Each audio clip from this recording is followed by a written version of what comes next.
Թվում է թե շատ պարզ է, որ ծառայողը ավելի մեծ չէ, քան նա ում ծառայում են, բայց իրականում տեսեք մեր իրականության մեջ, մեր աշխարհում այս գաղափարը, այս մտայնությունը ամբողջովին խեղված է, որովհետև նույն ծառայել բառի, ծառա բառի հոմանիշ է պաշտոնյա բառը։ Պաշտոնը պահլավերեն բառ է, որ նշանակում է էլի ծառայություն։ Մենք մեր ծեսի մեջ օրինակ ունենք, ասենք, խաչի պաշտոն, հանգստյան պաշտոն, որը նշանակում է խաչի ծառայություն, հանգստյան ծառայություն։ Եվ սա այդ պահլավական բառի, ծառայություն բառի, ուղղակի պահլավերեն հնչողությունն է պաշտոն բառը։ Եվ ըստ էության ինչ են դիրքին նաև այդ պաշտոն բառը ասում, որովհետև հասարակությունը մարդկանց դիրք է տալիս նրա համար, որպեսզի կարողանա սպասարկել իրենց շահերը։ Նույն ձևի եւ քրիստոնեական մեր ընկալման մեջ, եկեղեցու մեջ, նրանք, ովքեր ունակություն ունեն, իրենց ունակությունները ի սպաս են բերում նրանց, ովքեր այդ ունակությունները չունեն կամ ինչ-որ բանով զրկված են։ Բայց երբ որ մենք ասում ենք ծառայություն ու մտածում ենք, որ մենք ծառայում ենք ինքը մեզնից բարձր է, մենք դիտարկում ենք եկեղեցաբանական դրա իմաստը, այսինքն հասկանում ենք, որ որ մենք ծառայում ենք եկեղեցու մեջ, ինքը Քրիստոսի մարմնի անդամն է, մեր եկեղեցին է, ուրեմն ծառայելով եկեղեցուն, մենք ծառայում ենք Քրիստոսին, որտեղ եկեղեցին ոչ այլ ինչ է, քան Քրիստոսի մարմինը, ու մարդկանց համախումբը դրա մեջ ձևավորում է Սուրբ Հոգու բնակարանը եւ Սուրբ Հոգու ներգործությունն են ունենում, ու մեր ծառայությունը եկեղեցուն նաև Աստծո խոսքի տարածմանը եւ մեր սեփական անձի բարձրացմանն է ծառայում։ Բայց մի կարևոր խնդիր կա, մենք մի քանի հանգամանքներին կանդրադառնանք այսօր, որ ծառայության մեջ հանդիպում է անպայման եւ ոչ միայն այն մարդկանց, ովքեր նոր են ուզում դրա մեջ լինել, այլ նաև այն մարդկանց, ովքեր շատ մեծ փորձառություն ունեն։ Ուրեմն ծառայության համար առաջի կանոնը մեր սրբության պատկերացումը, մեր մաքրության պատկերացումը երբեք չպիտի վնասի դիմացինին։ Շատ ժամանակ մենք մոտենում ենք մարդկանց այն մտայնությամբ, որ մենք սուրբ ենք, մենք հասել ենք մի կարևոր հանգրվանի վրա եւ մեր բարձրությունից փորձում ենք մարդկանց ցույց տալ այդ սրբության ճանապարհը։ Ուրեմն մի հետաքրքիր առակ կա հայրաբանական մեր գրականության մեջ։ Սուրբ Հարության տոնին նախորդող օրերից մեկը ամուսինը ստիպում է ուզում է ստիպել կնոջը իր ամուսնական պարտականությունները կատարել ու կինը ասում է, որ ոչ, մենք պահքի մեջ ենք, հիմա հարության պատարագը պիտի լինի, ինչպես ես դու համարձակվում սա անել։ Եվ այս մարդը մի մեծ մեղքի մեջ է ընկնում դրանից զրկվելով։ Եվ երբ եկեղեցի է գնում հարության պատարագին, դուրս գալուց, երբ դուռը բացում է, տեսնում է, որ գիշատիչ լեշակեր թռչունները պատրաստվում են հարձակվել իր վրա։ Հետ է գնում եկեղեցի ու բոլորին խնդրում ասում աղոթեք իմ համար, որովհետև ես մեծ մեղքի մեջ եմ ընկել։ Աղոթում է ամբողջ եկեղեցին իր համար, ինքը դուրս է գալիս հանգիստ, իր հետևից կինն է դուրս գալի ու կնոջը ուտում են այս թռչունները։ Ուրեմն ինչ են մեր հայրերը այս առակը պատմում մեզ, որովհետև շատ ժամանակ մեր չափից դուրս խստասրտությունը մարդուն ավելի մեծ մեղքի է դրդում։ Երբ որ մարդը որևէ կախվածության մեջ է ու մենք միանգամից այդ կախվածության համար իրան դատապարտում ենք ու իրան արդեն դժոխքի բաժին ենք համարում, մտածում ենք, որ այլևս ոչինչ ու ոչ մի բան իրան չի կարող օգնի։ Մենք ոչ թե օգնում ենք, որ մարդը պայքարի այս մեղքի դեմ, այլ ընդհակառակը ավելի խորն ենք իրան ընկղմում այդ ամեն ինչի մեջ, որովհետև ընդհանրապես տրկական հավատքի ամենաառաջի արտահայտումն է, որ մենք փորձում ենք այնպես անել, որ մարդիկ Աստծուց վախենան, ոչ թե սիրեն Աստծուն։ Բայց մեր ծառայությունը մեր ծնողներին տրված ծառայության նման պիտի լինի։ Ով է մեզնից որ մտածում են, որ ծնողին պետք է օգնել, օրինակ, ես օգնելը տենց ֆինանսական եւ այլն օգնության մասին չեմ խոսում, օրինակ ջուր բերել ծնողին, նրա համար, որովհետեւ եթե մենք չբերենք, ծնողը մեզ կպատժի։ Մենք մտածում ենք, որ մենք մեր ծնողին ջուր ենք բերում նրա համար, որովհետեւ մենք սիրում ենք մեր ծնողին, մեր ծնողն է մեզ սիրում։ Եվ միգուցե ծնողների դեպքում մեր ծնողները մեր հանդեպ շատ սխալներ արած լինեն, մեր կարծիքով շատ անարդարություններ արած լինեն, բայց մենք միևնույնն է սիրում ենք նրանց, որովհետև նրանց սերն ենք ստանում։ Նույն ձևի, երբ որ մենք դիմացի մարդուն ենք նայում, որ մենք պիտի ծառայենք, անպայման չի նրա մեջ փորձել տեսնել սրբության էտալոն, սրբության կատարելություն, այլ նրա մեջ մենք պետք է տեսնենք Աստծո պատկերն ու նմանությունը։ Այսինքն մենք չենք ծառայում, չենք օգնում այդ մարդուն նրա համար, որովհետև մտածում ենք, որ ինքը սրբության աստիճանի վրա է, այլ ծառայում ենք նրա համար, որովհետև մենք նրա մեջ Աստծո պատկերն ու նմանությունն ենք տեսնում ու Աստծո շնորհն ենք տեսնում։ Այսինքն ճշմարիտ ծառայության համար, Աստծո գործը անելու համար, մենք պետք է նաև ինքնաճանաչողություն ունենանք։ Մենք պետք է հասկանանք, թե հանուն ինչի ենք մենք սա անում, որովհետև շատ ժամանակ մարդիկ սեփական հպարտությունը սնելու համար են ուզում դա այդ ծառայություն անել։ Ես իմ փորձառության մեջ եղել են շատ երիտասարդներ, ովքեր եւ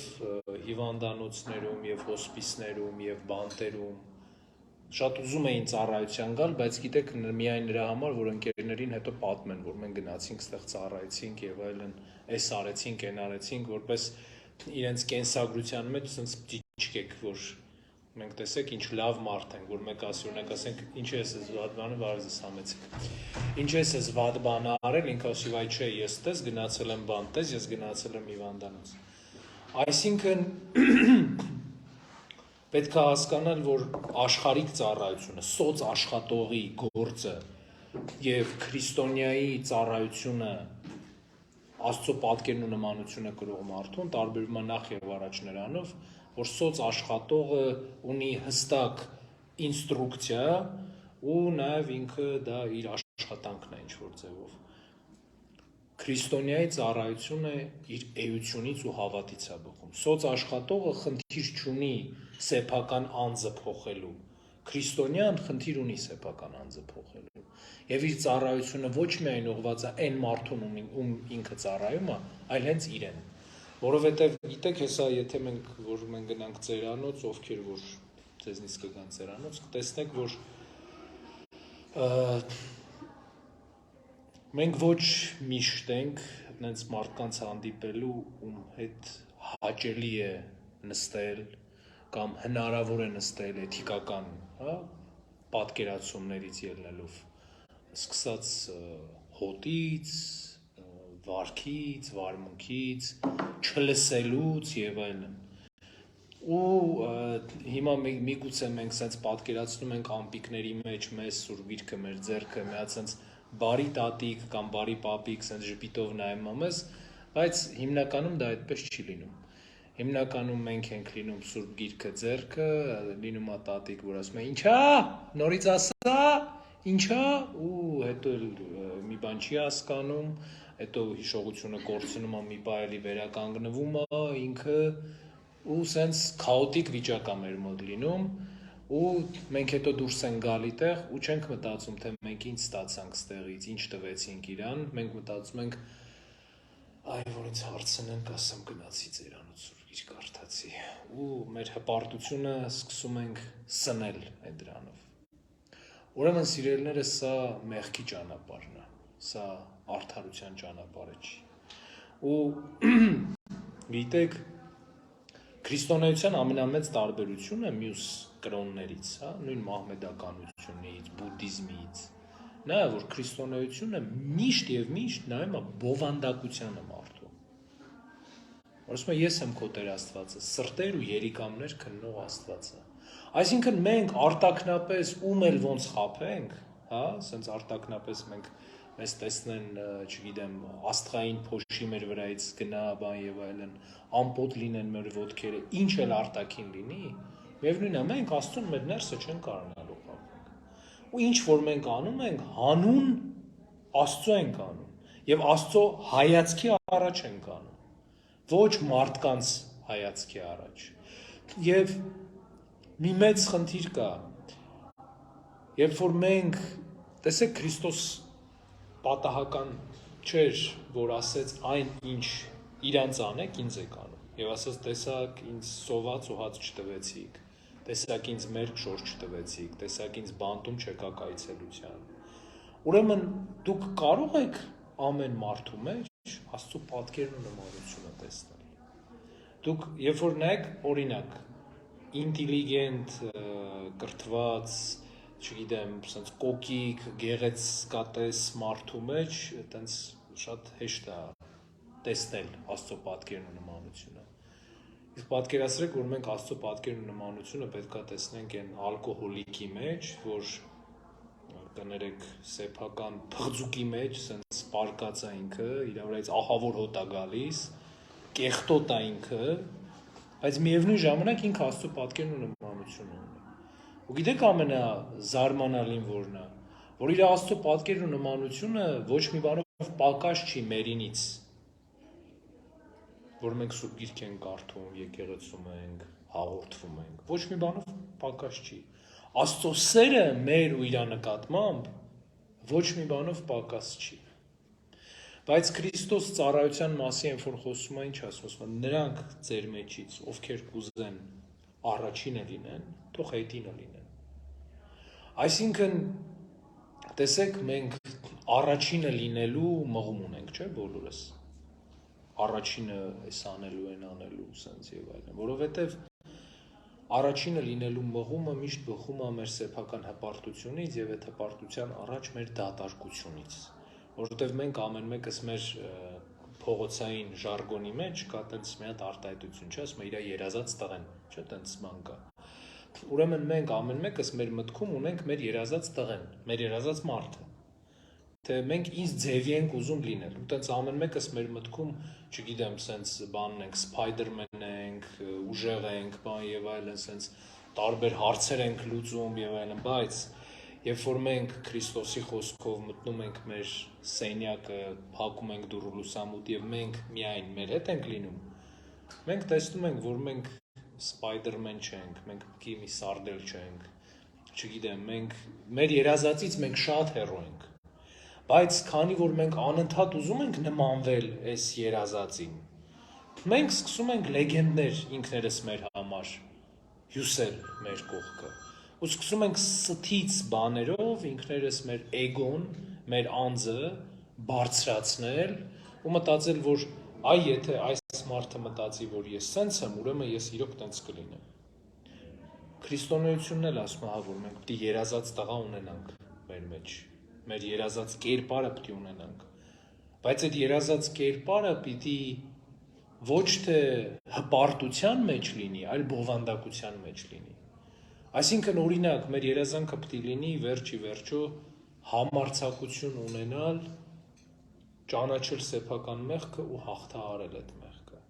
Բայց մի կարևոր բան կա, այս ճանապարհի մեջ, երբ որ մենք գնում ենք այս ճանապարհով, ծառայության ճանապարհով, երբ որ մենք գնում ենք, մենք անընդհատ բախվում ենք աշխարհին, որովհետև աշխարհը ծառայությանը տենց չի նայում, աշխարհը ընդհանրապես ամեն ինչին նայում է առևտրի ձևով, ես տալիս եմ ու վերցնում եմ, ես տալիս եմ ու վերցնում եմ, եւ այդ առևտուրի մեջ ամենամեծ խնդիրը նյութն է, ստեղ էլ կա առևտուր, բայց առևտրի ամենամեծ խնդիրը ով որ տալիս է ինքն է շահում, հասկանում եք, ընդհանրապես առևտրում ով որ տալիս է ինքը կորցնում է, իսկ քրիստոնեության մեջ տվողը ինքը շահողն է հենց, վերցնողին տրվում է ավանսով այդ ամեն ինչը, ոնց որ Աստված մեզ մեր կյանքը, մեր առողջությունը, մեր միտքը, մեր խելքը տվել է վերջի վերջո ավանսով, մենք բոլորս ինչ որ չափով վարկառու ենք, ու ամեն ամիս պիտոկոս տանք այդ մեր վարկից, Աստված է տվել մեզ այդ կյանքը, մեզ առողջությունը, մեր խելքը, ու մենք պիտի Աստծուն կարողանանք ծառայեցնել սա, եւ Քրիստոսի խոսքը, թե քո տիրոջը պաշտիր քո ամբողջ մտքով, հոգով ու սրտով, չէ՞ որ այդ միտքը, հոգին, սիրտը, կյանքը այդ Աստծո տվածն է մեզ։ Այսինքն մենք Աստծունն ենք վերադարձնում։ Ու դրա համար մեր պատարագի մեջ, երբ որ հացն ու գինին, որ արդեն վերածվել են տիրոջ մարմնին ու արյանը մենք բարձրացնում ենք վերև, մենք ասում ենք քոնը քեզնից քեզ ենք տալիս։ Ուրեմն ծառայության կարևոր մտքերից մեկը այն է, որ ինչ որ մենք տալիս ենք մարդկանց դիմացինին, մենք այնքան լավը չենք, որ տալիս ենք, այլ մենք Աստծուն ենք հետ տալիս։ Ուրեմն այս մարդը մեր առաջ ոչ մի պարտավորություն չունի այլևս, որովհետև մենք Աստծուն ենք տալիս։ Որովհետև շատ ժամանակ, երբ որ մարդիկ մեկի հանդեպ ծառայություն են իրականացնում, եւ հիմնականում դա գիտեք մանկատներում է լինում, երբ որ երեխաների հետ ծառայություն է լինում, երկար ծառայություն է լինում, ասենք այդ երեխային ճանաչում ես 4 տարեկանից ու մինչև 18 տարեկան դու անդադ իրան այցելում ես, ինքը քո առաջ մեծանում է։ Եվ նաև նույնձևի ծնողները երեխաների իրենց սեփական երեխաների հանդեպ են այդպես մտածում, որ այս երեխաները իրենց պարտավոր են, որտեղ ես եմ իրան մեծացրել։ Բայց մենք արել ենք ոչ թե երեխայի պարտավորություն, այլ մենք արում ենք մեր պարտավորությունը։ Այն ինչի համար մենք կոչված ենք։ Ուրեմն շատ կարևոր է մեր վերաբերմունքը այն մարդու նկատմամբ, ու մենք ծառայում ենք, որովհետև եթե մեր վերաբերմունքը տիրական է, եթե մեր վերաբերմունքը բարձրից է, ուրեմն մենք արդեն մեր ծառայությունը չենք հաջողել։ Ուրեմն երկրորդ ամենակարևոր բանը վնասները հստակ հասկանալն է, թե ինչ վնասներ պիտի տա մեզ մեր ծառայությունը։ Ես ուզում եմ ձեզ Մակար մեծի վարքից մի փոքրիկ պատմություն պատմել։ Ուրեմն Մակար մեծը ինքը իշխանի զավակ էր, բավականին հարստություն ուներ եւ այլն, բայց թողում է այդ ամեն ինչը ու քաշվում է լեռները, անապատ ու մի աշակերտ է իր մոտ ունենում։ Մեր վաղ եկեղեցին, մինչև 4-րդ դարի եկեղեցին ուներ մի սկզբունք վանականների համար, աշխատիր եւ աղոթիր։ Ուրեմն վանականները այն ժամանակ նվիրատվություններով չէին ապրում, այսպես ասած։ Իրենք ձեռքի գործով նաև աշխատում էին ու ապրում էին։ Եվ հիմնականում առաջի անապատականները եղել են Եգիպտոսում, Ալեքսանդրիայի շրջակայքում, Նեղոս գետի մոտակայքում են եղել, որտեղ տեղ էր հնարավոր ապրել միայն։ Ու ինչ կարող էին նրանք անել, կային այդ պապիրուսների եղեգները, իրանք այդ եղեգներից զամբյուղներ էին գործում, ոնց որ նաև Պողոս Առաքյալը զամբյուղ էր գործում։